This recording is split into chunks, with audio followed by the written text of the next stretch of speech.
il y a 5 critères essentiels que vous devez prendre en compte autour de votre projet d'études en Europe.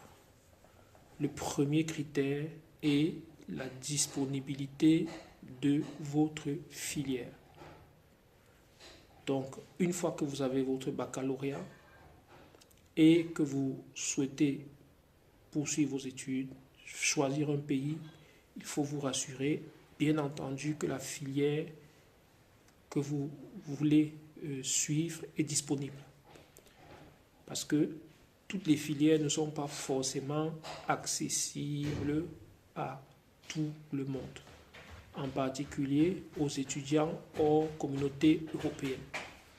Il y a des filières qui sont dites numerus clausus, c'est-à-dire non accessibles aux étudiants hors Union européenne. Donc,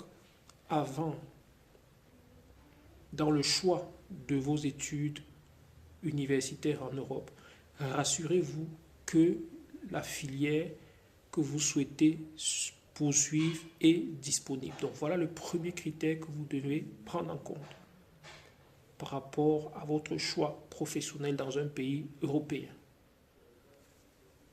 Le deuxième critère que vous devez prendre en compte, évidemment, c'est le coût de votre formation. Le coût de votre formation globalement, le coût de votre scolarité, le coût de la vie, le coût du logement, le coût du transport, le coût de l'alimentation. Donc le facteur coût, c'est un facteur essentiel également. Comme on dit, l'argent, c'est le nerf de la guerre. Rassurez-vous par rapport à la filière, par rapport au pays où vous souhaitez aller, que ce pays vous est financièrement accessible. Rassurez-vous que vous avez les ressources minimales qu'il vous faut pour pouvoir faire le choix de votre pays. Ça, c'est un critère essentiel également. Parce que, évidemment, les pays de l'espace Schengen sont disparates. Il ne vous coûtera pas le même prix dans un pays comme la France que dans un pays comme le Portugal. Donc, en fonction du pays que vous allez choisir, sachez que vos dépenses peuvent aller du simple au double, voire du simple au triple. L'espace européen, c'est un espace qui n'est pas harmonisé en termes de coûts. Il y a des pays qui sont beaucoup plus chers que d'autres. Troisième critère à prendre en compte, c'est l'accessibilité du visa. Ça également, c'est très important. Vous savez que traditionnellement, la France a été le pays d'accueil des étudiants africains. Alors, avec les années, ce point est en train d'évoluer. La France, de plus en plus, a tendance à verrouiller ses portes. L'accès aux études supérieures pour les étudiants, les jeunes diplômés, les étudiants africains est de moins en moins évident. Et ces dernières années, pour ne pas dire ces derniers mois, avec la montée de l'extrême droite, la France aujourd'hui a tendance à fermer ses portes aux étudiants africains. Donc, faites attention par rapport au pays que vous voulez choisir. Il y a des pays aujourd'hui dans l'espace Schengen qui sont beaucoup plus accessibles que la France en termes de visa. Et je vous rappelle que le niveau des universités en Europe aujourd'hui est quasiment le même.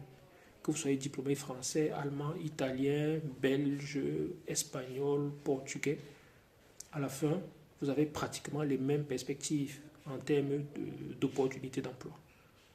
Donc rassurez-vous que le pays où vous souhaitez poursuivre vos études vous donnera aisément le visa. Donc le critère accessibilité du visa est un critère très important. Le quatrième critère, évidemment, c'est la possibilité de vous intégrer dans le pays de votre choix après vos études. Ok? Tous les pays n'offrent pas les mêmes perspectives d'intégration post-diplôme. Il y a des pays comme le Portugal, l'Espagne, l'Italie, qui vous offrent assez facilement la possibilité de travailler après sur place une fois que vous avez obtenu votre diplôme. L'Allemagne aussi fait partie de ces pays. Mais la France aujourd'hui ne vous donne pas automatiquement des possibilités d'intégration après avoir obtenu votre diplôme. À moins que vous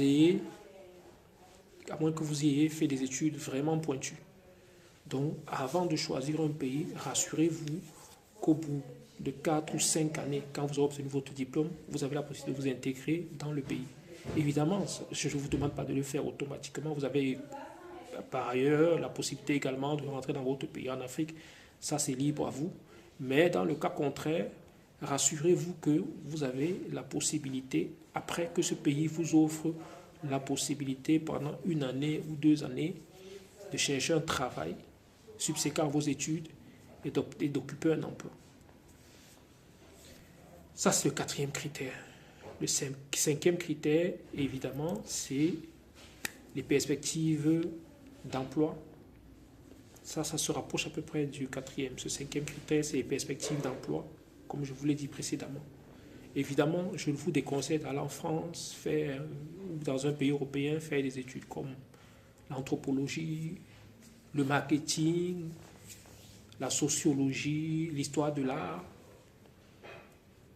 Je pense que ce serait aujourd'hui faire un investissement à fond perdu. Allez faire des études qui vont apporter de la valeur à votre parcours professionnel. N'allez pas faire des études pour des études. Faites des études qui vont apporter de la valeur. Faites des études en général que vous n'avez pas la possibilité de faire dans votre pays. Ne faites pas des études de bateau juste pour avoir un diplôme après, parce qu'il vous sera difficile de trouver un emploi, que ce soit à l'étranger, que ce soit chez vous. Et je vous conseille particulièrement de vous orienter, si possible aujourd'hui, vers les nouveaux métiers, les métiers de l'informatique, les métiers de l'IA, qui sont très accessibles en fait. Il y a tellement de branches dans ces métiers, vous pouvez vous orienter. Donc évitez les formations qui ne vous permettront pas après d'avoir un emploi correct ou bien même tout simplement d'avoir un emploi. Donc voilà, résumé, les 5 critères qui doivent orienter votre choix du pays et votre choix de votre filière professionnelle. Alors j'espère que cette vidéo vous a été utile. Je vous invite à vous abonner, chers amis, massivement à notre plateforme. Comme je vous l'ai dit, nous sommes présents sur Facebook, nous sommes présents sur YouTube et nous sommes présents sur TikTok. Et si vous avez besoin de conseils, si vous avez besoin d'orientation, si vous avez besoin d'un accompagnement personnalisé, vous pouvez nous contacter soit en nous écrivant au numéro qui s'affiche en bas de page, soit en nous écrivant dans les commentaires et nous nous ferons un plaisir de vous répondre. Merci et je vous souhaite de bien vous porter en attendant la prochaine vidéo.